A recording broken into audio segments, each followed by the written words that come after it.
Nous avons toute l'année une série d'événements spéciaux pour rappeler la mémoire de notre centre, et ça, on vous en parlera plus tard. Ce qui nous rassemble aujourd'hui, donc, c'est une série de rencontres en ligne qui s'appelle Explore ton centre, qui fait suite à la devise de l'année dernière qui était Trouve ton centre. Donc, maintenant qu'on l'a trouvé, on va l'explorer. Alors, ce qu'on a fait là, c'est comme une émission de télévision, si vous voulez. C'est-à-dire, ça se passe au centre.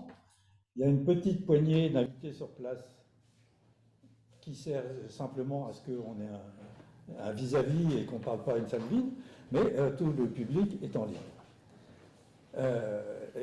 Et puis il n'y aura pas d'interaction avec le public, c'est pas quelque chose d'hybride. C'est comme à la télé. Ces rencontres auront lieu tous les premiers dimanches soirs du mois, pour 3 mois au début. Et puis si ça va bien, s'il y a du succès, on continuera. C'est pas des enseignements, c'est de l'information large sur qui nous sommes et ce que nous faisons.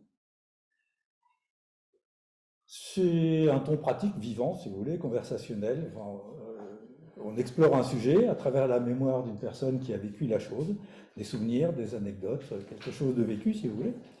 Une sorte de bavardage à 2 ou 3. C'est pas une entrevue, c'est un bavardage. Le panel invité sera différent à chaque fois. Alors, chaque fois, ça veut dire quoi? Quand on parle de centre, on parle de mandala, et le cœur du centre, c'est l'énergie véhiculée par la lignée et qui lui donne son identité fondamentale. Donc c'est cette lignée, enfin c'est cette énergie qu'on veut explorer dans le contexte spécifique de Montréal, à travers, au début, ces 3 entrevues, qui reliant la notion de lignée au sens large et de notre centre en particulier. C'est-à-dire d'où on vient, où on est et où on va, si tant est qu'on sache où on va. C'est comme une montée en énergie préparant la célébration finale du 12 novembre, où on va faire la grande fête du cinquantenaire, c'est-à-dire le premier entretien, c'est la lignée en tant que source, dont on va parler maintenant. Ensuite, la deuxième séance, ce sera le centre comme creuset. Et puis la troisième, c'est ce que nous avons à construire pour les générations futures. Le creuset, c'est là où on mélange les ingrédients pour faire des alliages. Alors aujourd'hui, le titre de notre soirée, c'est Le chemin qui avance, sous-titre Tradition dans la modernité. Et on a demandé à Gisèle de venir nous parler de ça. C'est comment nous nous rattachons à une lignée multicentenaire et à des enseignements millénaires pour aboutir à une pratique d'aujourd'hui dans la société d'ici et maintenant. C'est tout un sport. Donc c'est ce que nous allons faire avec Gisèle, donc, et puis que je vais vous présenter maintenant. Gisèle est la plus ancienne membre de notre centre, qui soit étudiante directe de Shogun Trungpa Rinpoché. Elle le rencontre pour la première fois en 1981 au Colorado University. Il était ce jour-là en compagnie du Dalai Lama. Donc, double rencontre. Mais la santé de Shogun Trungpa était visiblement fragile à cette époque. Alors Gisèle, habitée par un sentiment d'urgence, a décidé de voyager chaque année aux États-Unis et au Canada, tant qu'elle pouvait, pour le voir le plus souvent possible et recevoir le maximum d'enseignements pendant qu'il était capable d'en donner. Son souvenir le plus marquant, et je pense que c'est ça qui va introduire notre soirée, c'est le lendemain du décès du Vidyadhara, donc Shogun Trungpa Rinpoché, à Halifax en 1987. Quand elle est arrivée devant sa maison, tôt le matin, la porte n'était pas barrée. Elle a médité dans la salle d'attente un bon moment, puis une femme est passée, lui disant qu'elle pouvait pratiquer dans la salle de méditation du Vidyadhara, la salle étant disponible. Et là, quelques heures plus tard, le corps de Shogun Trungpa Rinpoché est arrivé. Des kusums l'ont installé en position assise et Gisèle a eu le privilège de pouvoir méditer face au Vidyadhara. La maison semblait étonnamment vide, l'espace étonnamment accessible et silencieux. Gisèle est très profondément habitée par ce souvenir puissant, un trésor où elle puise toute la richesse des enseignements qu'elle redonne à ses étudiants et étudiants, dont je suis. C'est pour ces particularités inspirantes que je lui ai demandé d'inaugurer cette série d'émissions sur la vie de notre centre, à travers le vécu donc, des personnes qui l'ont créé ou soutenu depuis 50 ans, ces personnes qui magnétisent notre futur. Gisèle représente pour moi cette énergie profonde qu'elle a reçue du Vidyadhara et qu'elle transmet maintenant à nous, ses étudiants du présent, par sa vie, les souvenirs qui l'habitent, ce qui l'a mise sur le chemin, et comment le chemin ensuite s'est mis à avancer tout seul. De 1981 à Colorado University, en passant par 1987 à Halifax, jusqu'à ce jour à Montréal. C'est pourquoi nous avons intitulé cette soirée « Le chemin qui avance ». Je te donne donc la parole, Gisèle, en te remerciant au passage d'avoir accepté d'essuyer les plâtres de cette première émission. Vous avez pu voir qu'il y avait eu un peu d'agitation au départ parce qu'il a fallu se régler, mais on va vite prendre l'habitude. Merci. Excuse-moi d'avoir été un peu long.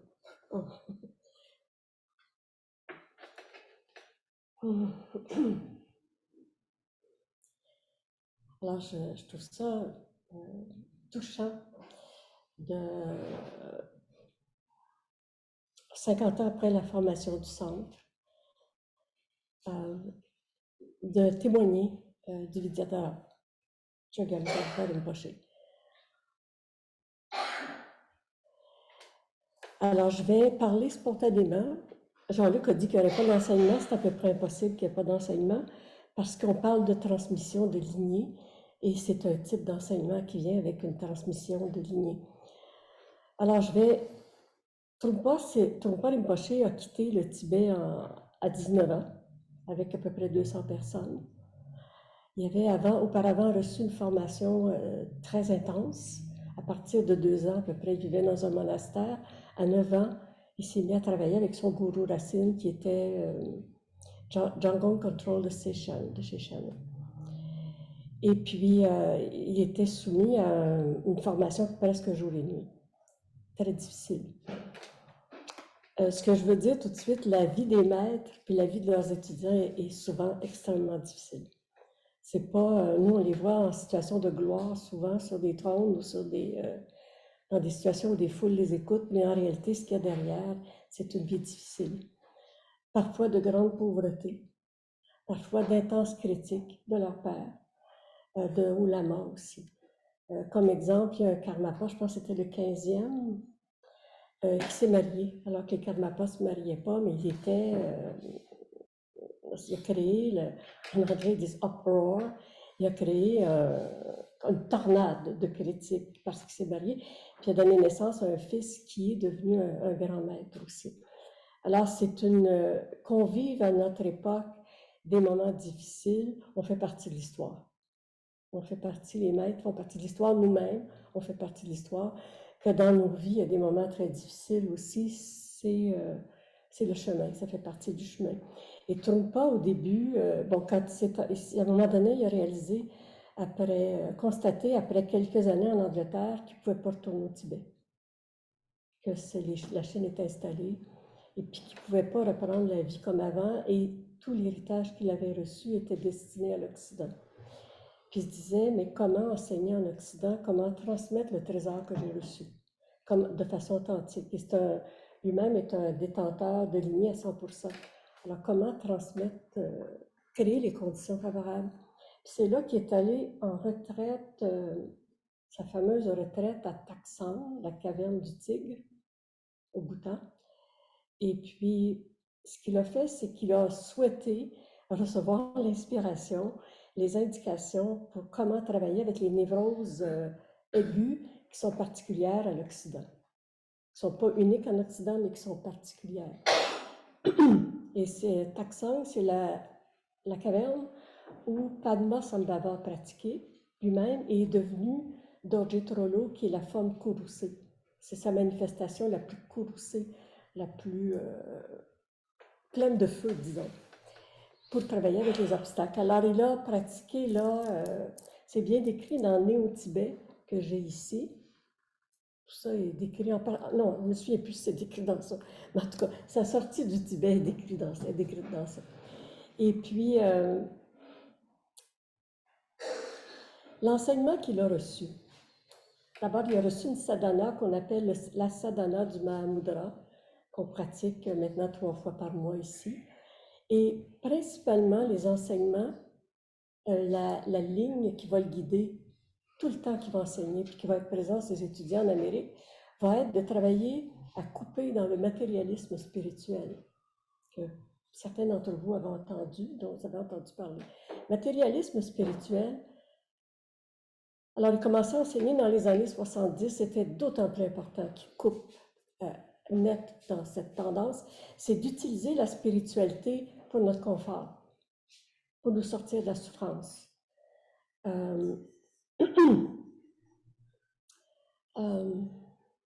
Pour dominer le monde, dominer notre douleur, avoir du contrôle sur notre vie.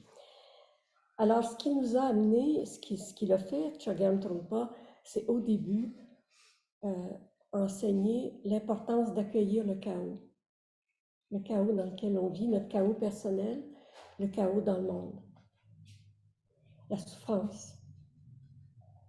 Parce que, selon lui, selon sa sainteté, Dilgo Khyentse Rinpoche, notre plus grand obstacle, c'est notre dépendance au bonheur. En Amérique, notre dépendance au bonheur. On dit, si je pratique puis je suis pas heureux, instantanément heureux ou heureux, c'est que ça va pas. Alors que la voie spirituelle inclut comme richesse, comme chemin, tout ce qu'on vit, que ce soit nos bonheurs, nos tristesses, nos échecs, nos réussites. Tout devient une porte d'entrée, une porte d'approfondissement de la spiritualité. Et c'est ce que Jamgon Control le Grand et Jamgon Control de Shechen ont transmis. Et puis l'importance d'amener la vie ordinaire dans la pratique, dans le cheminement.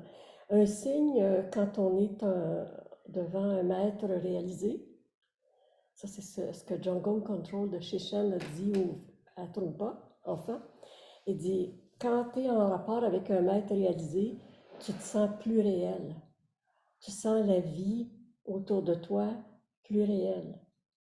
Tu sens ta santé puis tes névroses, tout ça travaillable.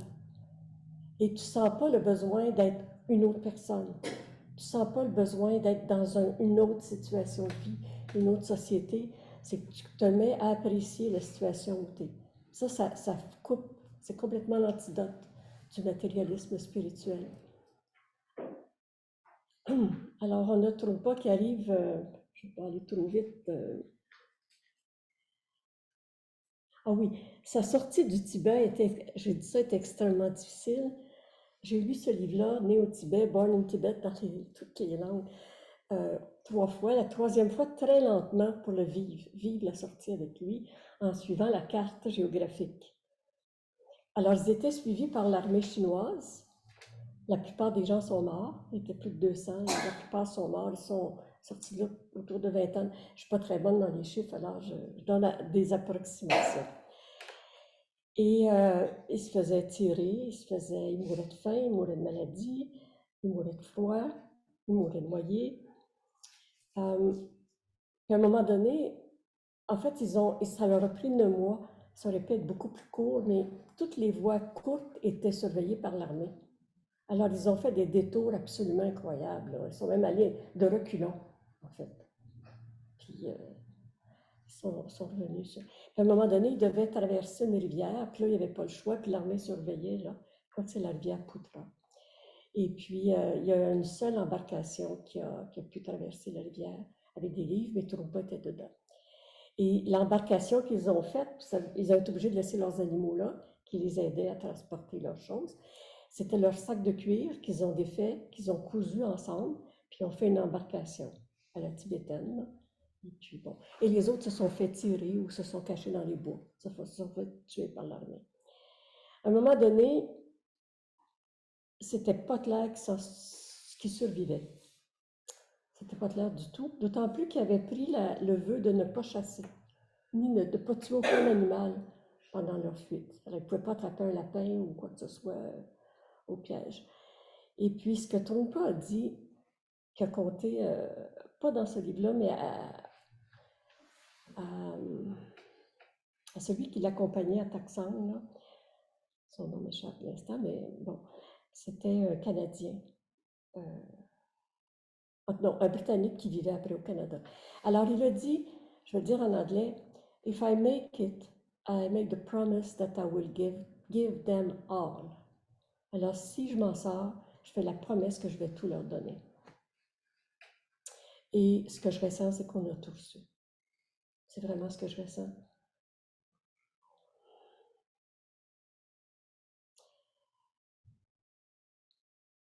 Je pourrais dire même que depuis sa mort, je le sens plus présent.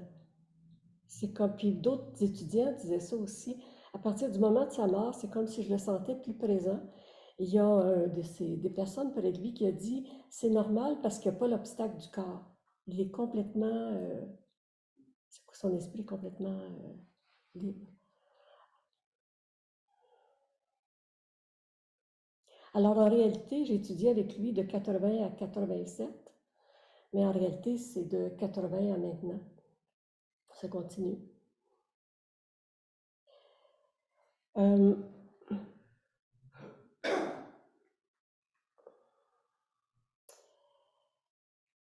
J'ai étudié aussi avec le Sakyong. Je l'ai vu, le Sakyong, donner sa première causerie publique. C'était en 86 au Colorado. Je refaisais le séminaire de 3 mois et le Rinpoche n'était pas très bien. Trungpa Rinpoche à ce moment-là, en fait, il était vraiment pas bien. Et puis, il y avait des vœux de Bodhisattva donnés. Et sa mère était là, sa mère, Eddie Kunchak, était arrivée. J'étais là aussi. J'ai pu voir l'arrivée. Elle parlait ni anglais ni français que tibétain. Et le Sakyong ne parlait pas tibétain. Ça faisait qu'il fallait des interprètes entre eux. Il avait oublié le tibétain. Il le savait, mais il avait oublié. Et elle assistait aux causeries sans rien comprendre. Puis, à un moment donné, le Trungpa a dit au Sakyong, c'est toi qui fais le vœu du Bodhisattva, qui donne le vœu du Bodhisattva. Il était terrifié. Il s'est assis sur le siège, on était 200 personnes à peu près, peut-être plus. Beaucoup de personnes étaient venues de Boulder pour le vœu de Bodhisattva. Elle n'était pas là. C'était la première fois qu'elle n'était pas là. Alors, il a donné les vœux, les yeux comme ça, sans regarder personne. J'ai bien fait ça. Et puis, après, on s'est dit, mais pourquoi elle n'était pas là? Elle a dit, il est tellement gêné que je n'étais pas capable d'être présente pour voir sa souffrance, de le voir si gêné, si timide. Alors, c'est mon Dieu. En même temps que toute la rencontre aujourd'hui, je vais parler du Vidyadhara, de nos débuts. Je veux dire aussi que j'ai beaucoup apprécié les enseignements du Sakyong. J'ai fait énormément, peut-être, en fait, plus de programmes, pas aussi longs, mais beaucoup de programmes avec le Sakyong. Je faisais partie de son personnel. Et ce que j'ai trouvé le plus précieux du Sakyong, c'était les sauts du scorpion, qui, je pense, ça nous... j'étais par terre. C'était Puis ce qu'il faisait dans les sauts du scorpion, c'est qu'il ouvrait les termes que le Dorje Dradul ou le Vidyadhara, comme on l'appelle, Chogyam Trungpa avait reçu. Nous autres qui travaillions depuis des années, on n'avait pas vu ce qu'il nous exposait, mais c'était l'évidence même. La lumière, la luminosité, la puissance qui nous ouvrait dans les sauts du scorpion.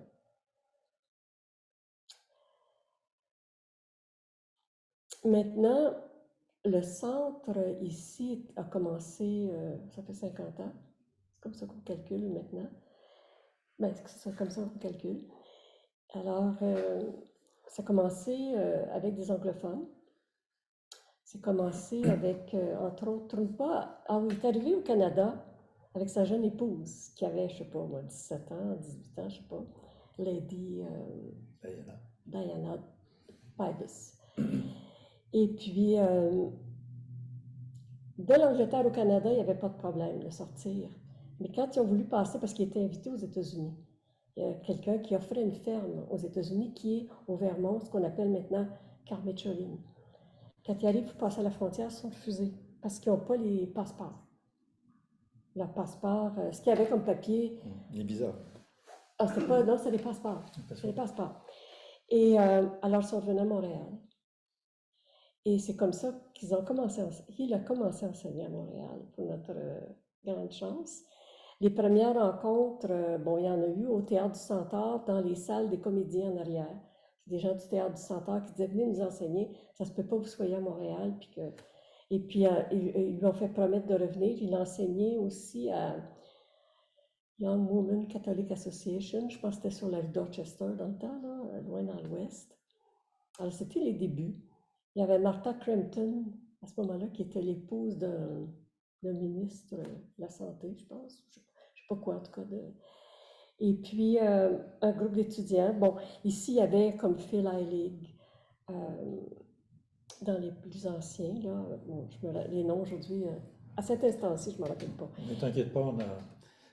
C'est André qui s'en occupe d'ailleurs, on est en train de on retracer a toute des souvenirs l'histoire. d'époque aussi, puis Ouais.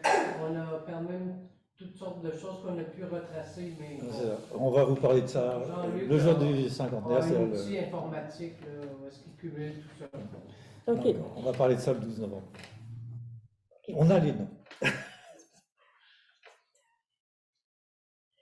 L'importance de la méditation. OK.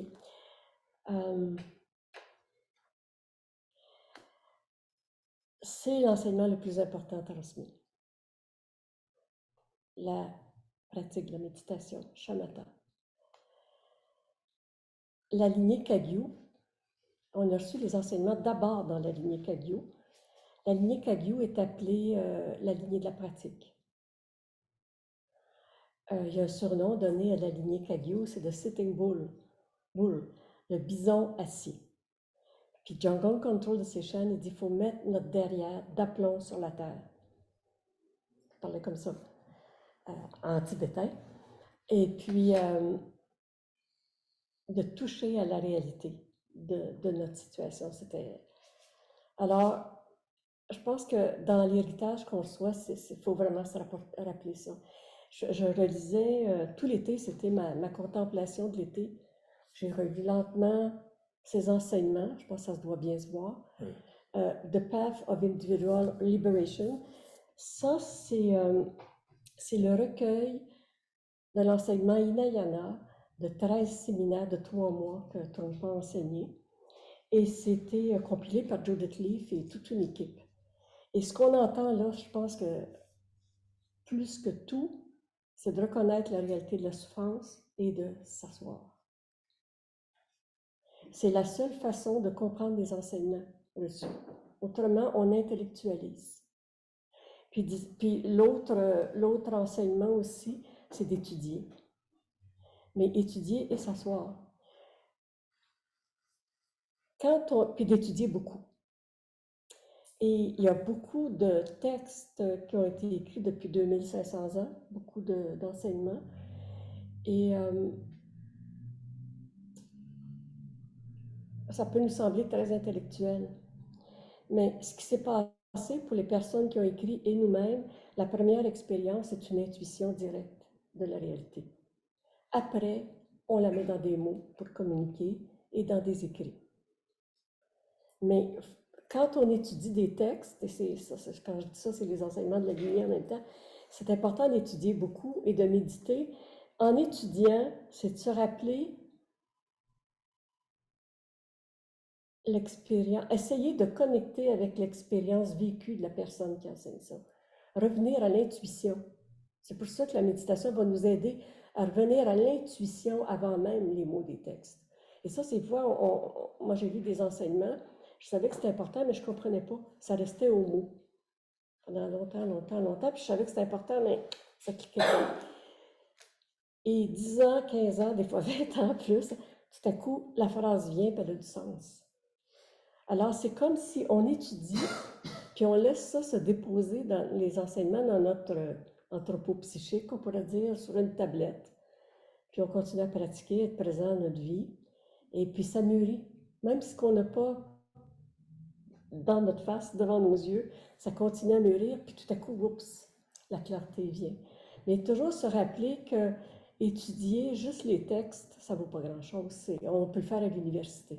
Ce n'est pas une démarche d'éveil. Ce n'est pas une démarche de lignée. On parle, nous, on fait partie de la lignée vivante. On n'est pas des à côté de la lignée. On est Mopu. On est On porte la lignée.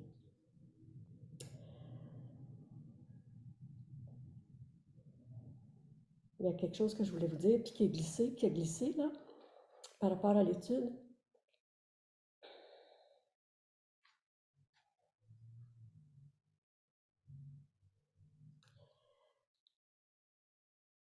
La pratique.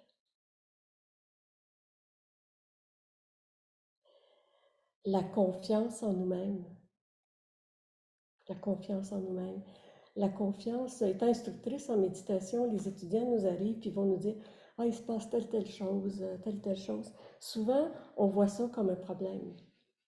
Très souvent, notre rôle comme instructeur, instructrice, l'étudiant arrive, il nous montre ça comme un problème, quand en réalité, c'est le chemin qui se déroule devant la personne, c'est l'outil avec lequel il doit travailler. Développer beaucoup de confiance en notre expérience, puis amener notre expérience à être unie avec les enseignements. Ça, c'est capital. Accordez votre grâce pour que mon esprit soit un avec le Dharma.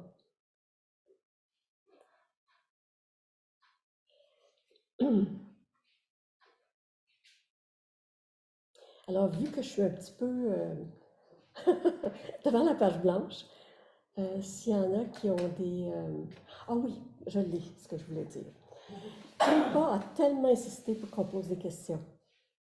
J'ai écouté récemment, pour me mettre dans l'atmosphère de cette rencontre-ci, The Jungle Control Seminar.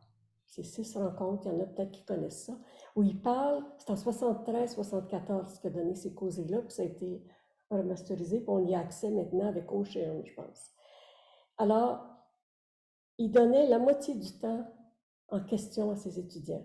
Là, les étudiants, en période de questions, ou ceux qu'on a fait les séminaires avec lui, les questions, il nous pointait, puis il choisissait, hein, les gens levaient la main, puis ils choisissaient par intuition, qui devait poser les questions.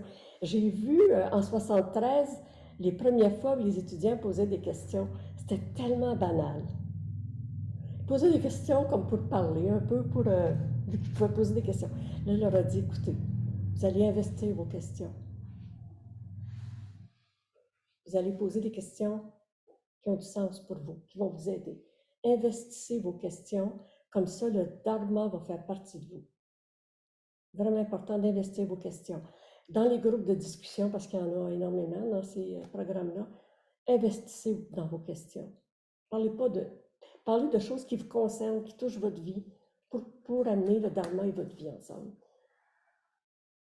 Et c'est typique au centre ici, comment dans les enseignements, quand les gens enseignent, hein, on peut poser des questions.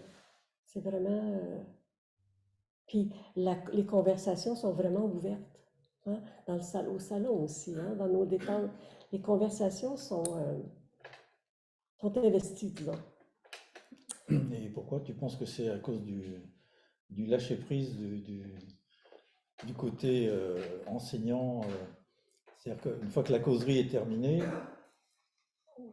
les participantes et les participants se sentent plus à l'aise de poser une question que pendant qu'ils reçoivent des enseignements structurés. OK, mais c'était pas à faire pendant, disons. Alors, on attendait que ce soit à faire. Et puis, c'est ça. Puis ce qui était intéressant, c'est qu'ils pointaient les étudiants. Et, ils fonctionnaient beaucoup par intuition. Hein, c'est bon.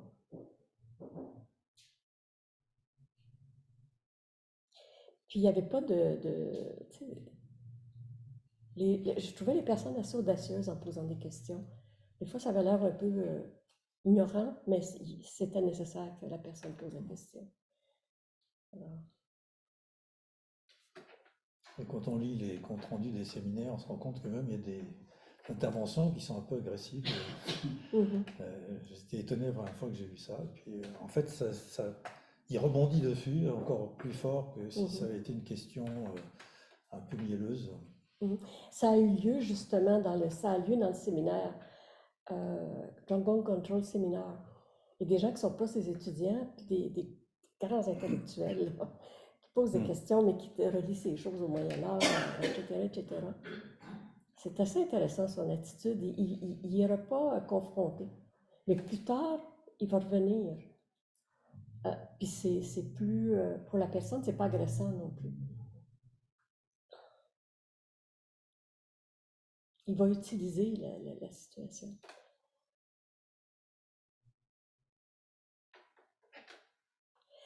Ce que je vais dire, je vais aller dans l'anecdote personnelle aussi avant. C'était le jeu. Je ne sais pas quelle heure il est, ça Il me n'y a pas déroule. d'heure. Il n'y a pas d'heure.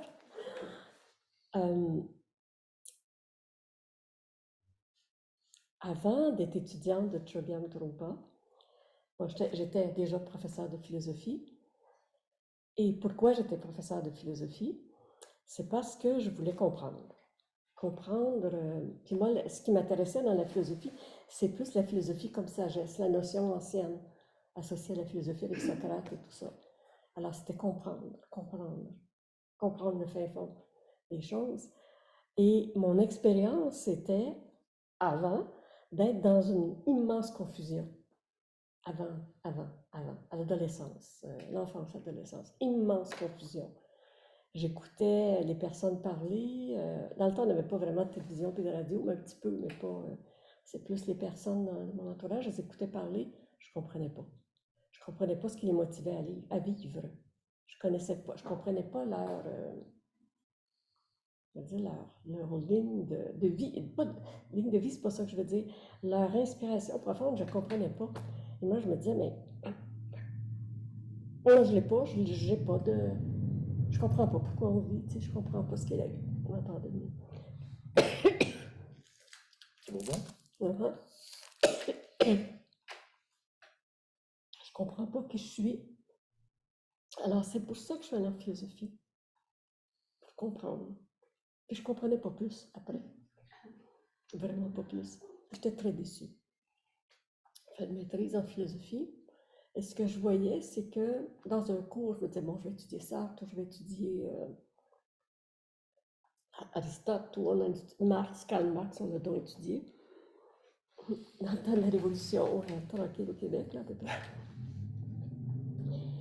Et ce qui me décevait au plus haut point, c'est que tu étais dans une classe, disons, de Hegel, disons, et ce qu'on prenait tel penseur pour attaquer tel autre penseur.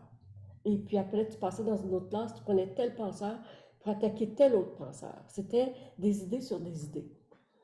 Puis je trouvais que quand j'étudiais, que ce soit peu importe Pascal, Descartes, même on étudiait Freud, Derrida, il y avait des lumières chez chacun des penseurs, mais au lieu de les mettre en valeur, on utilisait ce qu'il y a dans le penseur pour descendre l'autre. Alors, c'était pas une quête de lumière, finalement, une bataille de mots. Et moi, c'est. Puis je me suis retrouvée avec un diplôme, puis je me disais, je suis jamais prête à enseigner, moi, à transmettre quelque chose. Je me rappelle, il y avait un gars tellement idiot dans la classe, très nihiliste, arrogant et nihiliste. Il se préparait à être enseignant, très fier de son diplôme. Mais moi, je me suis dit, je suis mieux d'appliquer parce que c'est mieux que les étudiants, mais même si je ne sais pas trop quoi enseigner, que cet arrogant nihiliste qui prépare la noirceur. Et c'est pour ça que je me suis mise à enseigner. Mais il a joué son rôle. Ah, il a joué son rôle. Puis là, ben, je cherchais, hein. Je cherchais. Puis à un moment donné, j'ai eu un stagiaire, ça c'est vraiment, j'ai eu un stagiaire de théologie dans ma classe qui voulait se préparer à l'enseignement, puis qui savait, il avait entendu parler que mon approche de l'enseignement avait quelque chose de spirituel, comme de quête de sens, de prendre conscience qu'on est vivant. Des choses aussi simples que ça, là, les gens, qu'on est vivant, c'est le temps de notre vie, là. Il y a un début, un milieu, une fin, c'est le temps de notre vie.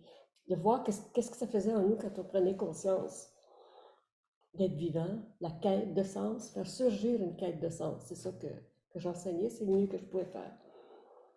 Cet étudiant-là arrive, il est en maîtrise en théologie, il suit une de mes classes en entier, 15 cours. Donc, il voyait très, très bien comment j'enseignais. À la fin, je lui parle, parce qu'on a célébré la fin de la session ensemble. J'ai dit, je vais t'avouer une chose, j'apprécie pas ce que j'enseigne. C'est pas ce que je vais enseigner. Puis je me demande si je contribue pas à augmenter la pollution mentale dans le monde. Vraiment, j'étais en détresse, pas à peu près. Pour moi-même, mais aussi, je me disais, j'ai cette quantité de jeunes-là avec moi, qui sont à un moment encore vivant, là, tu sais, qui posent des questions, qui sont sensibles. Je peux presque rien. Tu sais, qu'est-ce que je leur donne? Et cet étudiant-là a dit, Pierre-Yves qui s'appelait, il dit, Gisèle, ce que tu dis, c'est bouddhiste. Puis j'avais dit aussi, pourquoi je n'étais pas allée en théologie? Parce que je ne voulais pas baser ma recherche sur des a priori comme la foi en Dieu ou la foi. Je voulais une situation ouverte complètement, puis je voulais que le chaos, dans ma recherche, que le chaos soit compris. Alors je me disais, si c'est là, pour comprendre quelque chose à la réalité, il faut inclure le chaos. Sinon, ça ne serait pas là.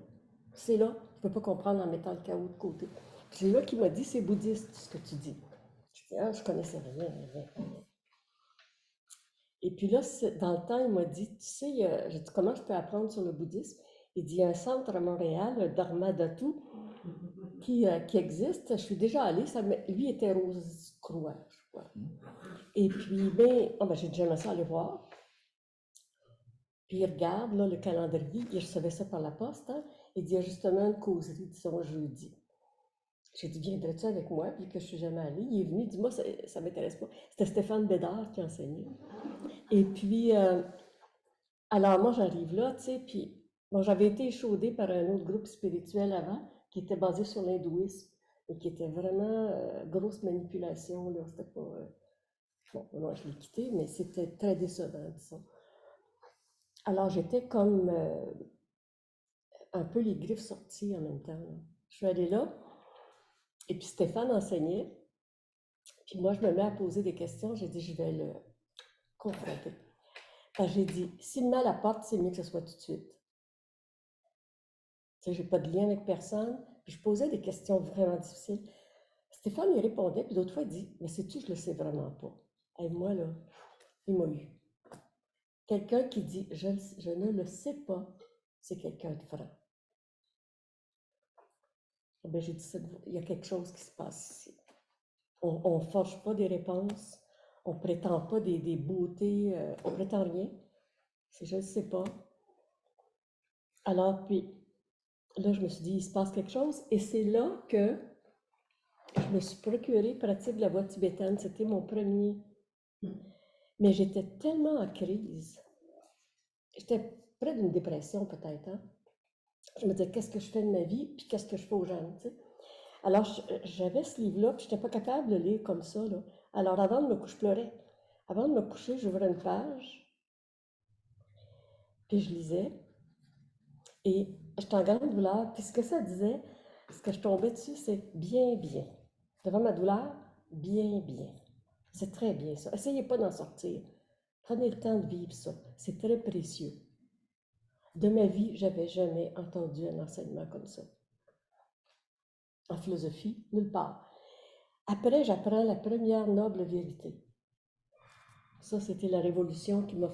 Il y a quelques crochets comme ça qui m'ont emmené au Dharma. La vérité de la souffrance, j'avais étudié ça avec Marx, et pas avec Marx, avec Jean-Paul Sartre, l'existentialisme, l'humanisme, et puis tout ça, tu sais, la souffrance existentielle. En philosophie, on ne parle pas trop de souffrance, ça. On parle de règles, de logique, de... Hein? Nietzsche, il avait des migraines. Oui, j'avais... Nietzsche, oui. Il parlait du chaos. Oui. J'enseignais... je citais Nietzsche, mais je ne l'enseignais pas, c'était trop difficile. C'était pas lisible pour les étudiants. Alors, quelqu'un dit, la souffrance, c'est la première noble vérité. C'est une révolution de dire ça. Dans notre culture, la souffrance, c'est la vérité dégueulasse. Yark. En philosophie, la souffrance, ça m'empêchait d'étudier. Ma souffrance m'empêchait d'étudier. Je souffrais trop. Puis je ne rencontrais pas un chemin pour travailler avec la souffrance. Et là, le bouddhisme dit, c'est la première noble vérité. C'est pas juste la première vérité, elle est noble. Je dis, il se passe quelque chose dans ces enseignements-là. Quand on est souffrant, on n'est pas dégueulasse, on n'est pas méprisable, on a une expérience noble. Je vous dis, c'est une transmission. Hein. Il n'y a rien en moi qui n'a pas été touché. Jusqu'au fin fond de l'univers. C'était comme, wow! J'avais étudié aussi l'hindouisme pendant plusieurs années, j'avais jamais vu ça, la première noble vérité, la vérité de la souffrance. Après, je veux juste dire, je me suis mis à suivre des cours au centre et j'ai suivi le cours sur les 6 mondes. Tu sais, le monde humain, le monde de l'enfer, animal, le fantôme affamé, Dieu jaloux, Dieu. Puis là, ce que ça disait, c'était, on les étudiait comme état psychologique, pas comme cosmos, là, dans notre centre, c'était, parce qu'il y a des centres qui étudient ça plus comme des cosmologies, ça existe, ces univers-là. Nous, on ne trouve pas nous enseigner ça comme état d'esprit, état de notre esprit. Et puis là, ben, je disais, ben, c'est bien beau intellectuellement, mais est-ce que c'est vrai?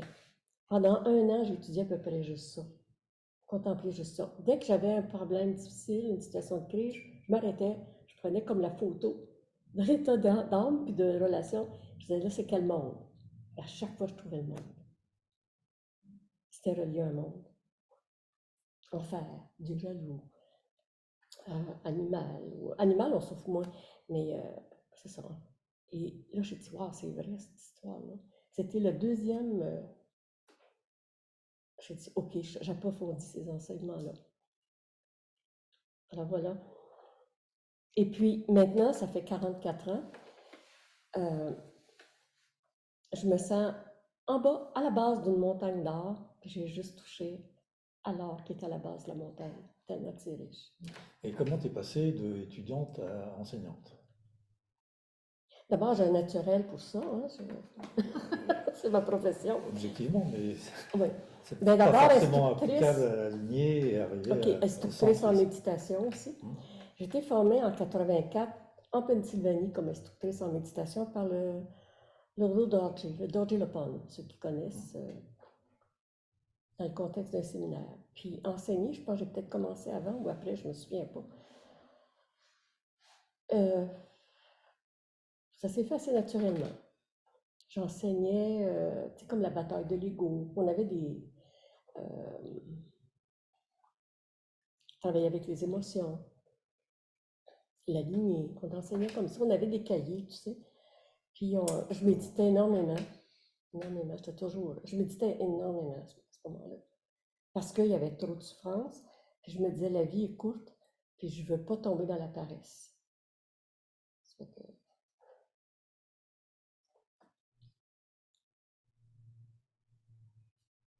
la paresse, la léthargie, pour moi, c'est dangereux. Je peux dire que mon cheminement était très difficile. Pema Chodron, elle parle des chevaux. Tu sais, les chevaux faciles à apprivoiser.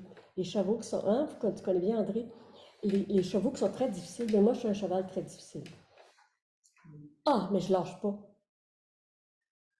Mon esprit, pour je ne sais quelle raison, je méditais, je n'étais pas capable de suivre mes respirations. J'en suivais 3, c'était le max, puis je méditais énormément. 2 datons, des grands séminaires, la sadhana, la retraite Mahamudra de 49 jours, tout ça. Agité, agité, agité, agité. Je me disais, je continue. Puis j'ai eu une opération de la thyroïde. Je me dis, c'est peut-être parce qu'à cause de mon opération, il y a peut-être quelque chose de biologique dans ça, tu sais. Puis ce qu'ils disent, j'étudie aussi beaucoup le livre des morts tibétains. Puis des livres des morts tibétains, c'est important qu'on pratique, même si notre esprit est agité. Puis des fois, c'est des conditions physiologiques qui font qu'on est si agité. Puis quand on meurt, ça n'existe plus, ça. Puis on a tout le résultat de notre pratique. Alors je dis, OK, je continue. Puis ce qui s'est passé, mon esprit s'est calmé. Mais ça fait pas longtemps, en méditant. Et même cet été, la lecture de ce livre-là m'a tellement aidée.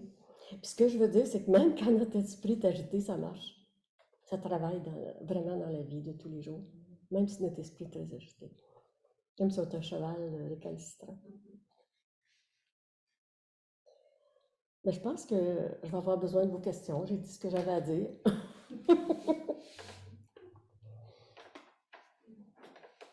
Peut-être votre expérience aussi. En passant, on est seulement 2 étudiantes directes maintenant du Vidyadhara. Marjolaine. Marjolaine et moi. Hélène? Tu as parlé à un moment donné plusieurs fois de la lignée.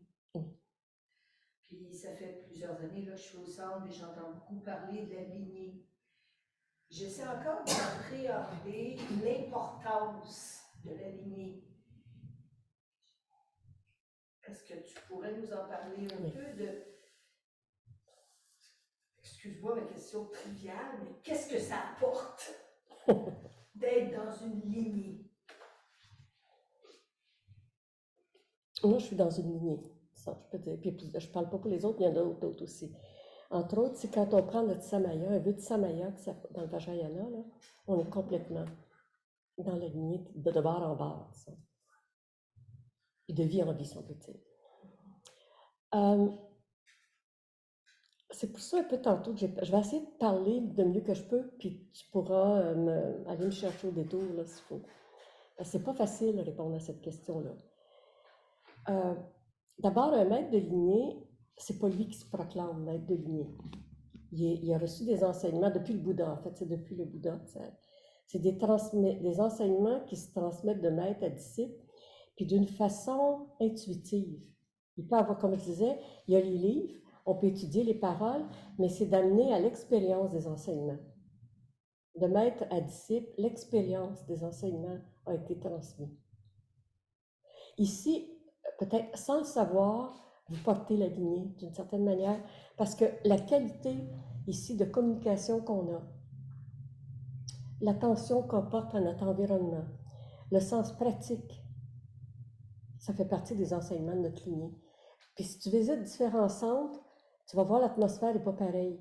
Une lignée transmet une atmosphère. OK?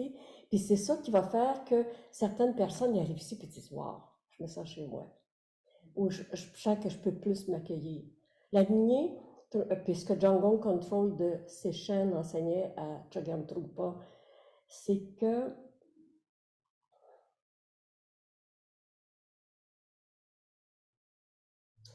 c'est ça, un signe qu'on est avec un vrai maître de lignée, un des signes, c'est qu'on se sent plus réel. On sent que, je l'ai dit un peu tantôt, là, on serait un peu réveillé.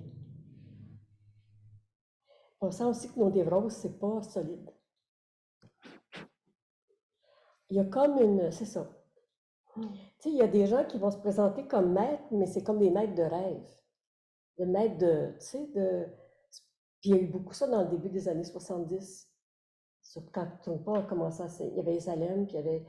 Tu sais, c'était des... comment est-ce qu'on appelait ça? Donc, le New Age, et puis la vie en bleu, puis tout ça. Mais ça, c'est pas du tout.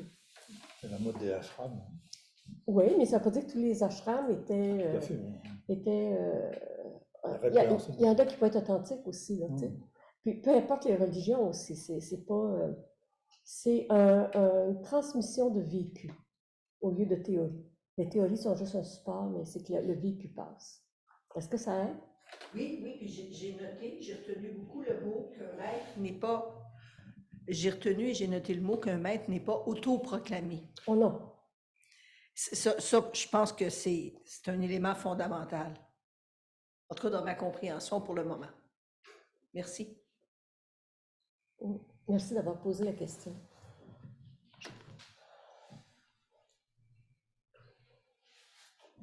Liliane. Oh, merci. Si je comprends bien, c'est tout est transmis ça se transmet par transmission. On reçoit des fois des transmissions, mais en fait, ce que la lignée, comment dire, la sagesse qui se transmet de personne à personne dans la lignée, c'est par des transmissions, c'est ça? Formellement, on reçoit des transmissions, tu sais, comme on prend des vœux avec un maître, oui, mais il y a des transmissions qui ne sont pas formelles aussi. Je pourrais dire que quand j'ai entendu la première noble vérité, la vérité de la souffrance, en était une cosmique. Mais il faut dire aussi que j'étais déjà en rapport avec le bouddhisme, mais je n'avais pas vu Trungpa même à ce moment-là. Tu sais? Il y a des transmissions qui ont lieu comme ça. Puis il y a des transmissions formelles. OK? Souvent, on est dans l'ambiance de la transmission. Ici, on est vraiment clairement dans l'ambiance de transmission au Centre Shambhala. C'est vivant. Est-ce que ça... Oui, comme quand tu dis, quand on est face à un maître éveillé, la transmission se fait tout seul. C'est pas Non. Non, il y a des moments où on dit, ben là, c'est le soir de la transmission. Pardon? À un moment donné, disons dans le séminaire de 3 mois, à un moment donné, il y avait un soir que c'était le jour de la transmission. On s'habillait très cute, et puis très bien, puis il y avait une grande fête après. Tu sais, il y a des transmissions qui sont plus formelles. Des grosses transmissions qui sont plus formelles, puis on ne sent pas nécessairement quelque chose. Non. Je voulais te dire ça. Moi, j'ai reçu souvent, ça, un peu d'eau. Je ne peux pas dire que je sentais quelque chose. Il y en a qui partaient à pleurer, des choses comme ça. Moi, non, c'était ordinaire. Puis c'est avec le temps que ça travaille. Et ça devient... Pour beaucoup de personnes, c'est à long terme. Et c'est ça.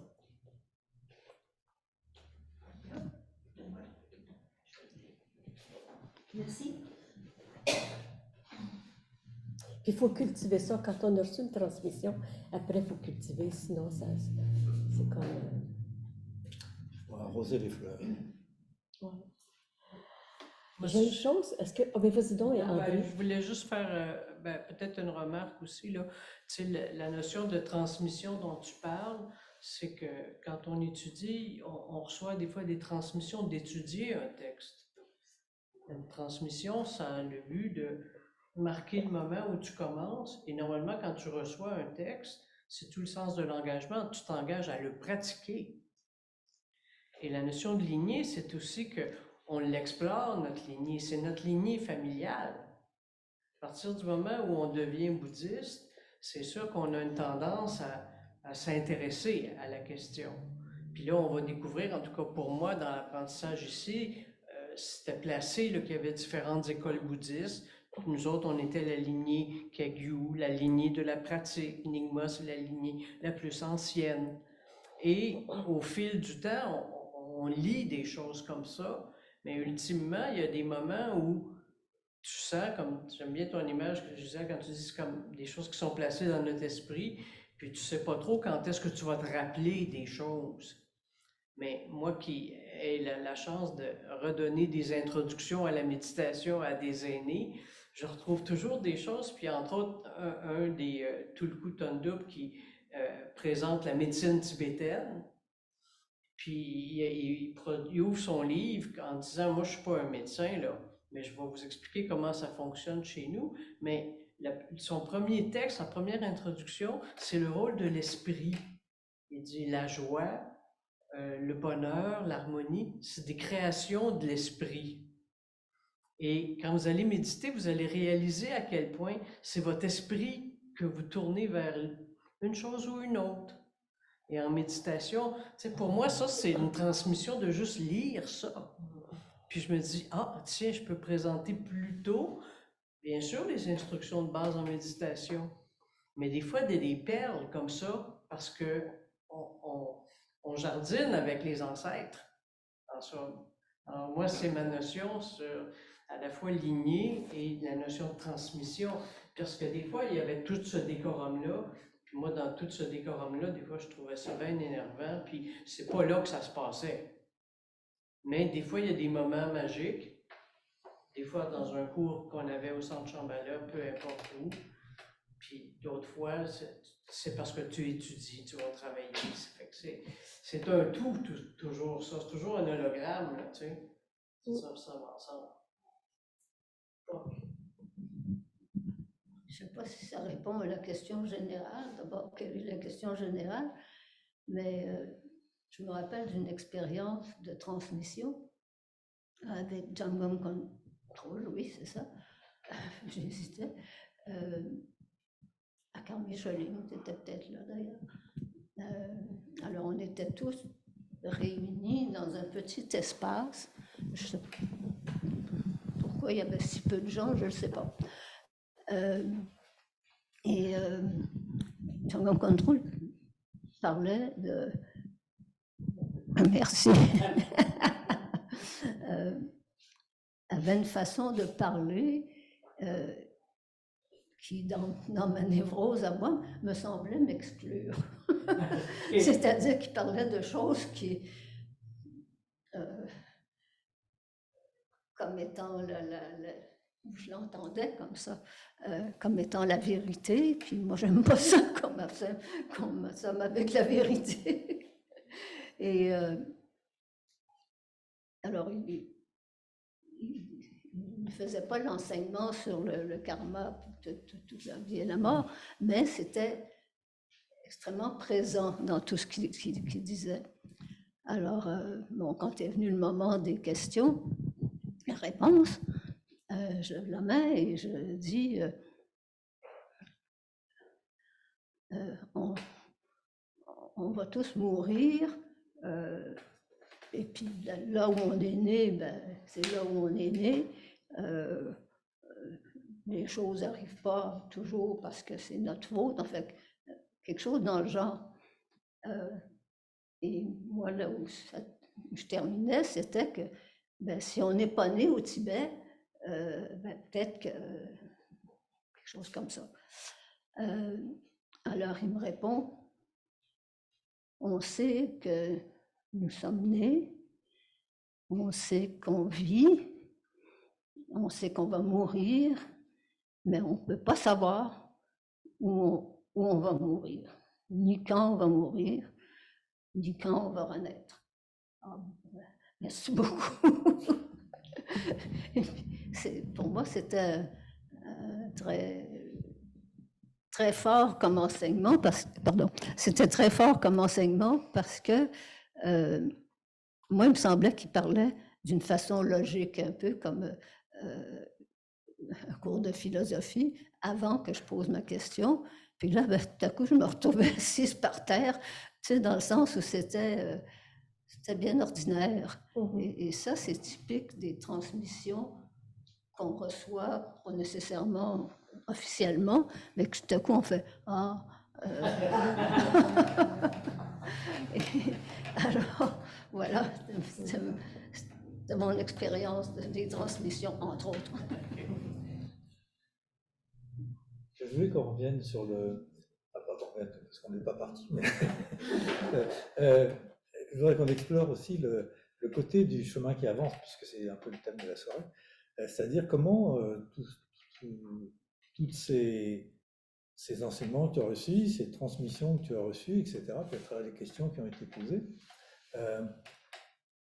comment tu vois cette notion de chemin qui avance, c'est-à-dire comment le fait d'avoir fait un bout de chemin, d'avoir reçu ces enseignements, ces transmissions, on crée des hasards ou des forces qui t'ont guidé, qui t'ont évité certains obstacles, ou qui t'en ont mis d'autres pour t'apprendre quelque chose. Est-ce que tu as senti qu'il y avait des choses qui se mettaient en place au fur et à mesure que tu avançais, en fait, pour résumer? Oui.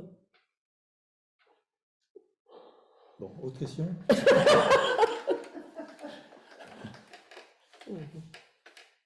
Oui. Et comme les hasards, c'est un enseignement tendral, en tibétain, tendral qui est hasard favorable. Puis on apprend que tous les hasards sont favorables, même ce qu'on appelle des malchances.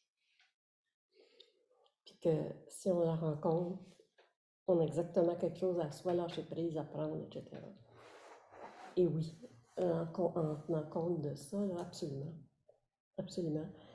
En fait, tout à ce moment-là, tout devient favorable à cause de l'immense ouverture et de la confiance en nos ressources fondamentales.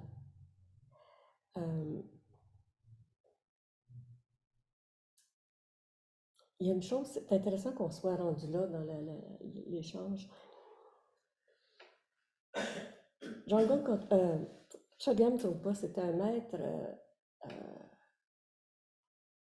Uttaraja, dans le sens, on dit un être de folle sagesse. Hmm. Puis si jamais vous tombez sur ça, parce que j'ai le Jungle Control Seminar, il dit des choses comme, il dit, vous savez, les bénédictions, ça n'existe pas. Plein d'affaires n'existent pas, l'éveil même n'existe pas. Il n'y a pas de choses comme l'éveil. Et ce qu'il dit, c'est que ce n'est pas une chose, l'éveil. Ce qu'il dit profondément, il n'y a pas une chose, c'est pas... Ça ne se saisit pas. On peut parler de silence, de brillance, de...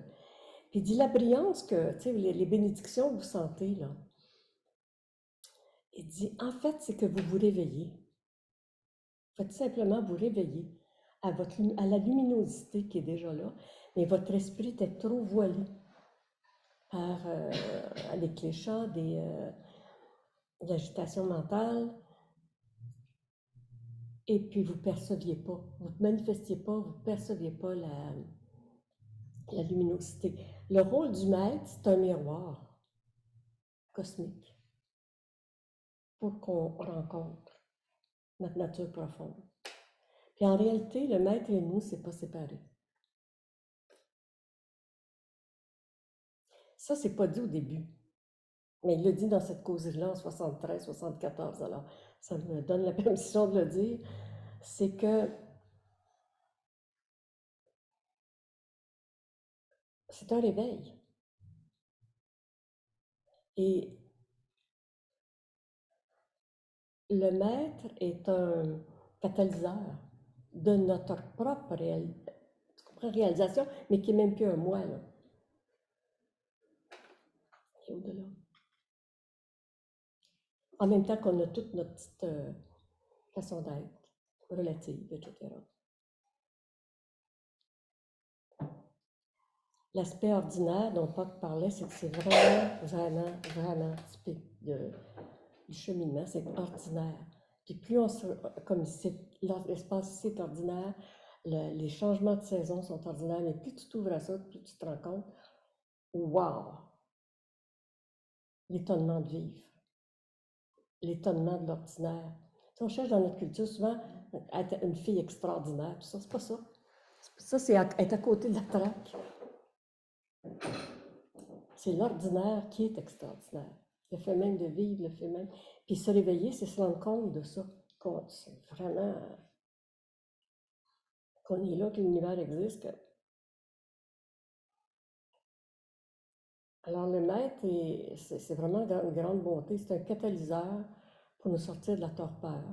Puis il faut d'une certaine manière aspirer à sortir de la torpeur pour être en contact avec un maître. Parce que sinon, on n'est pas intéressé. La plupart des gens préfèrent la torpeur. Mais c'est qu'il y a quelque chose d'allumé qui fait qu'on cherche. On cherche quelque chose d'authentique. Alors, pour aller de l'avant,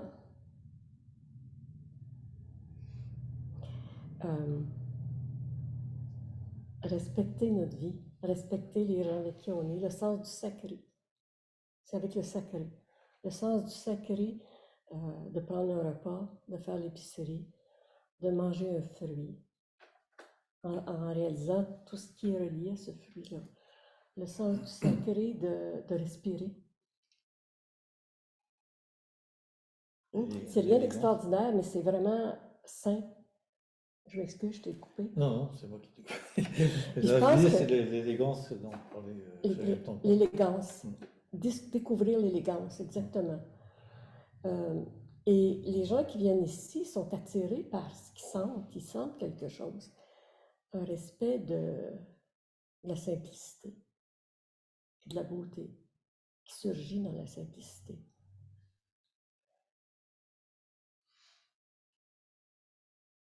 Alors, c'est pas théorique, ça.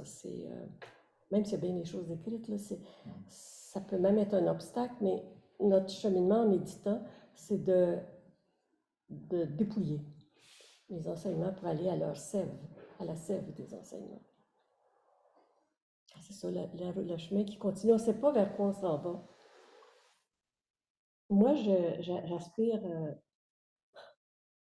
à mon grand souhait. C'est que tous les étudiants de Trompa, étudiantes de Trompa, où qu'ils soient regroupés sous un grand parasol plutôt, comprenant le Sakyong, Ocean,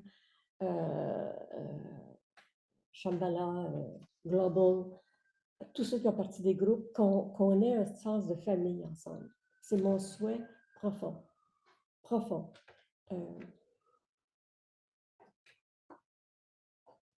On est tous touchés par les enseignements de ce maître-là qui a traversé l'Himalaya, qui a dit « I will give them all ». De différentes manières, on est touchés. Sakyong est très touché, on est tous touchés. C'est d'avoir développé une vision qui englobe tout. C'est vraiment. Et qu'un respect pour les différentes manifestations de ces enseignements. Le Sakyong développe un type de manifestation qui est aussi beaucoup Mipam Rinpoche. Hein? Il est une réincarnation de Mipam, la réincarnation de Mipam Rinpoche, en même temps qu'il est chambalien. D'autres développent d'autres.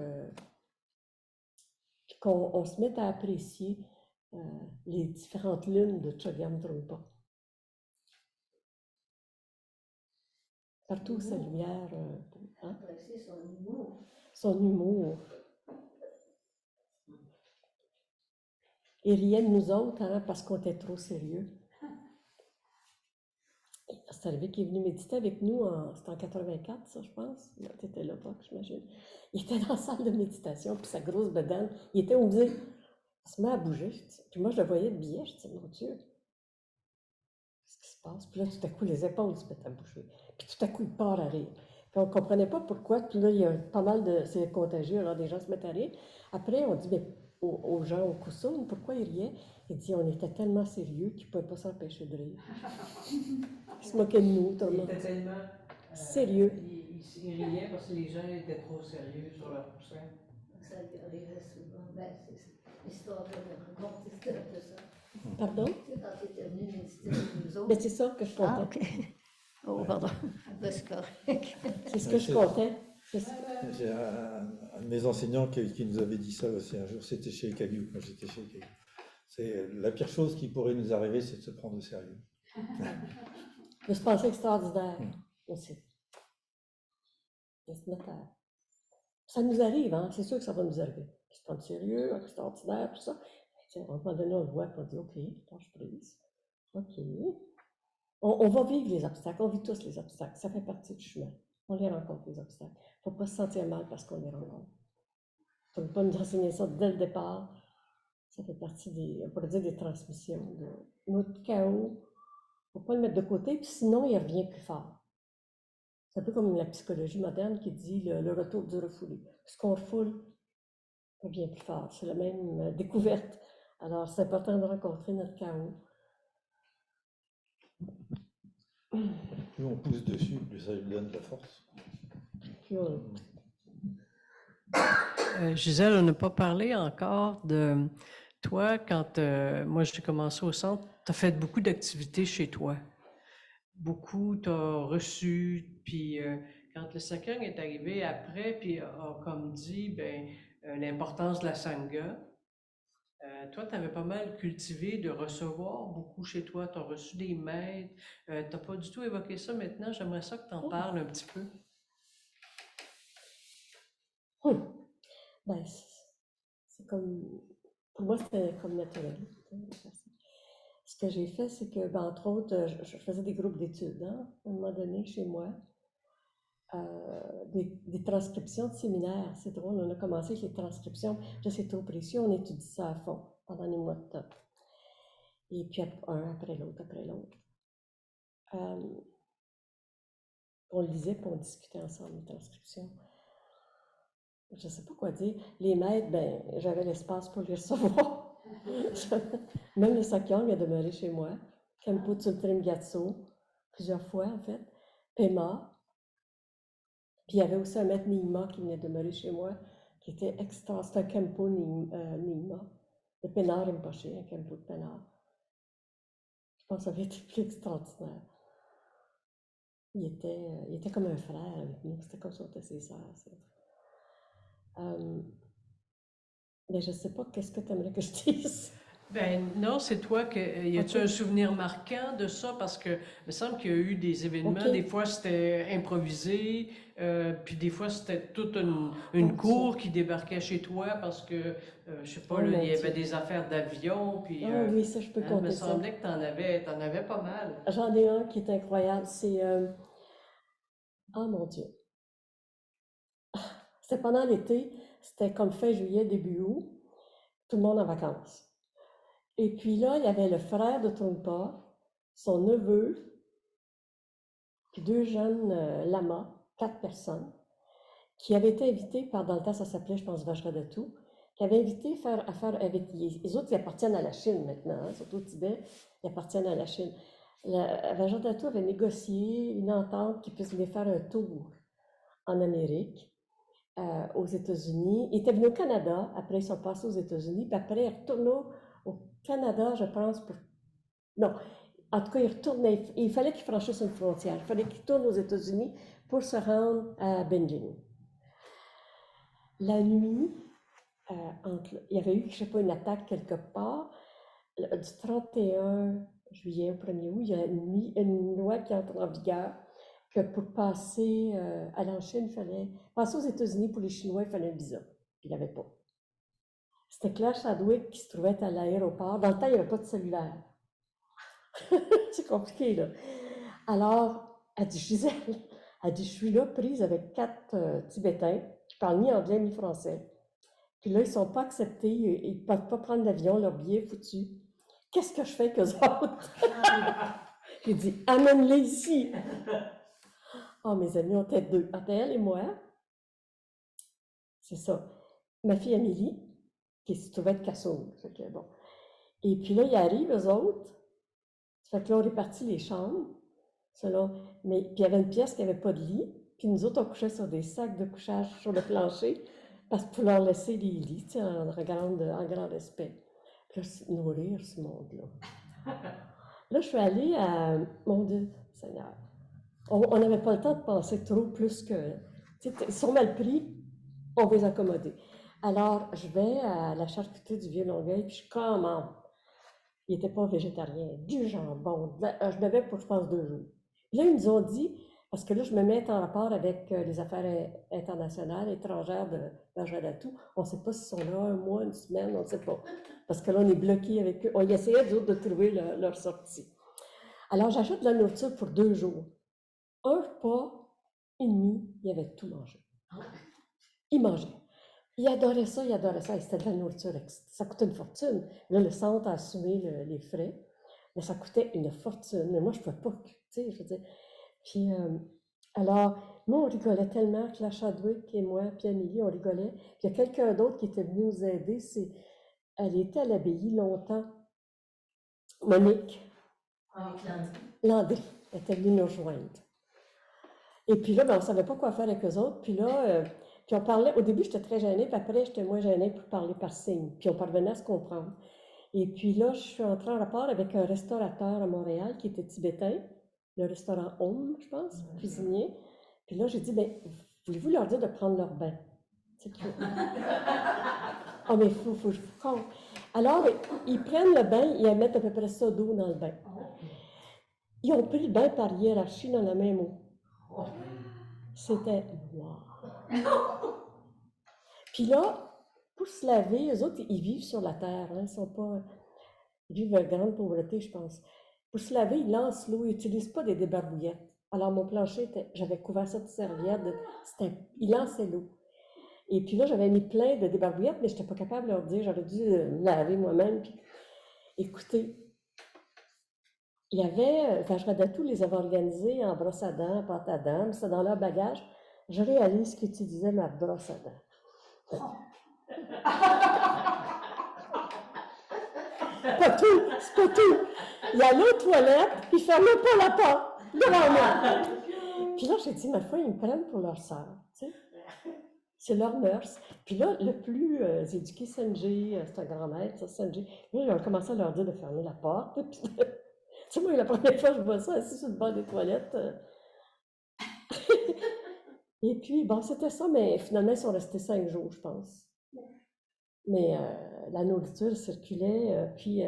Ah oui, puis c'est qu'on leur a présenté des films, dont, je sais pas si c'est né, un sur le Dalai Lama, puis un sur, 2 films, puis qui comprenaient, les autres, quand ça parlait de tibétain, ils comprenaient, puis ils parlaient entre eux. Et puis il y en a un qui, quand il écoutait le film, disons, si les Chinois étaient mal pris, il me prenait la cuisse comme ça. C'était comme... Ou s'il y avait du suspense, ils mettaient après la cuisse. Puis à la fin, je dis que je leur donne les films. Tu sais, je dis aux jeunes, ils s'en allaient, je dis, je leur donne les films. Le jeune, il m'a fait signe, si on prend... Puis j'ai appris qu'ils ne pouvaient pas porter leur robe là-bas. C'est juste parce qu'ils étaient ici qu'ils portaient leur robe. Il dit que s'ils prenaient les films, ils se faisaient...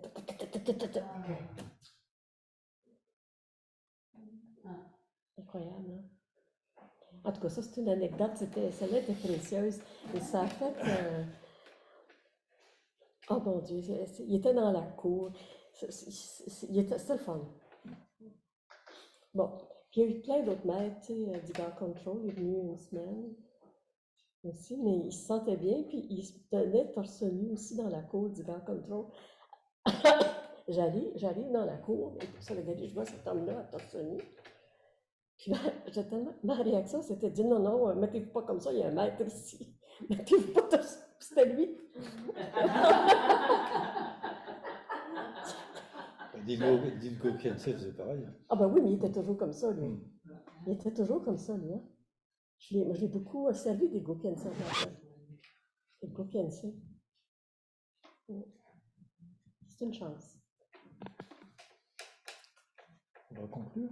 Tu veux S'il vous conclure? plaît. Et après, de présenter la suite. J'espère que ça va continuer, ces rencontres-là. Puis vous autres, merci d'être venus. Merci à toute l'équipe. Merci à Jim et à Céline. Zoom. Merci surtout à Jean-Luc d'avoir pensé, d'avoir développé ce concept. Et puis, on va peut-être apprendre beaucoup. C'est le but. C'est le but. Et puis, je souhaite longue vie à notre communauté. Et puis, on est aux personnes présentes sur Zoom, merci d'être là. Merci. Et je souhaite que l'enseignement de Trungpa Rinpoche rayonne vraiment pour l'éternité. Merci, Gisèle.